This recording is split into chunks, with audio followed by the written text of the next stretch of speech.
Hi, I'm James Laughlin, a former 7-time world champion pipe band drummer.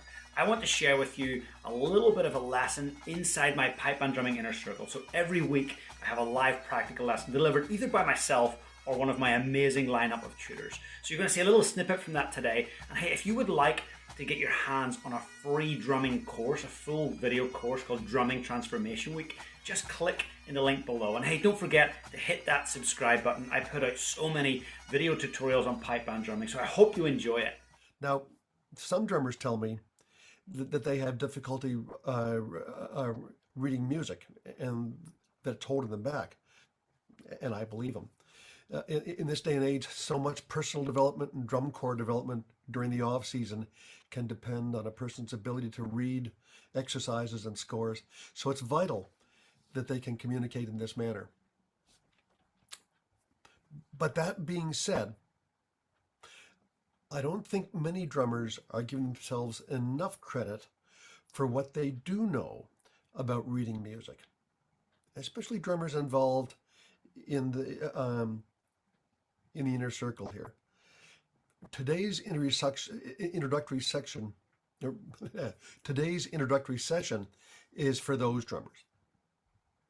Rather than start with a lot of theory, I'm going to try and focus on what people might already know about reading drum music, and then build a bit from there with some simple symbols and patterns that people recognize from their own experience. And like so many stories start today, I'm going to begin in the middle.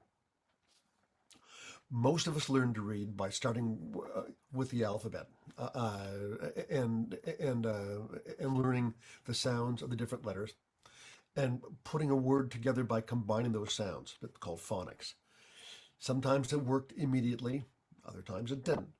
But over time, we learned how enough words were formed that we can move beyond thinking about individual letters and started looking at certain whole words as our basic unit of reading. Now, for background, and because all Inner Circle members have online access to it, I strongly recommend that you download and look at James's guide to snare drumming, pages 4 to 14, for some basic background in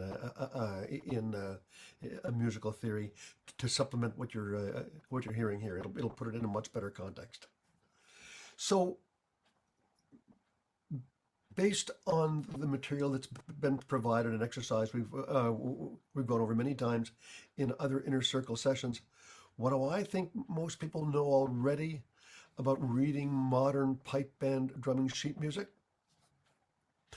Let's literally take a page from one of James's books to see. Here are 4 lines from page 19 of James's Guide to Snare Drumming, Volume 1.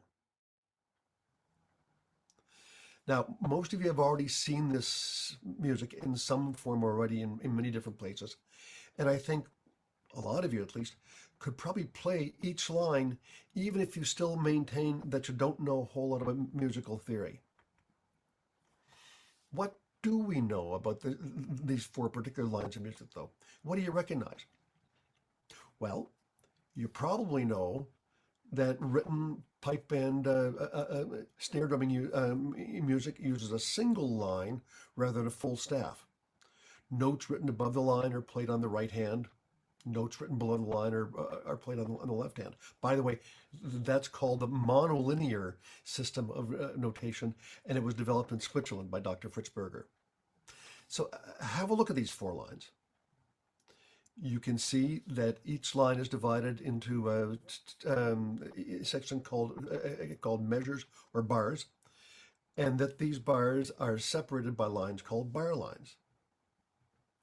Some of you may remember what the numbers 4/4 up on the upper left-hand side of the top line mean as well. In this case, it means 4 beats to each bar, and each quarter note represents 1 beat. Most can tell you that there's different types of notes that are present on this page. And by different, I mean they possess a different value. In this case, the composer has been considerate enough to space the notes accordingly, meaning that successive notes of a larger value are spaced further apart than successive notes of a smaller value. Put a different way, though, it means that the amount of space along the line taken up by one beat is basically the same, but a different number of notes of different values may fall into each space depending on their value. I hope you enjoyed that little bit of a clip from our inner circle. If you'd like to see the full video, head on over to pipebandrumminginnercircle.com. I will put that description in the link below. Please be sure to hit that subscribe button because every week I upload a new video lesson. You don't want to be missing out on that. And please, while you're here, hit that subscribe button.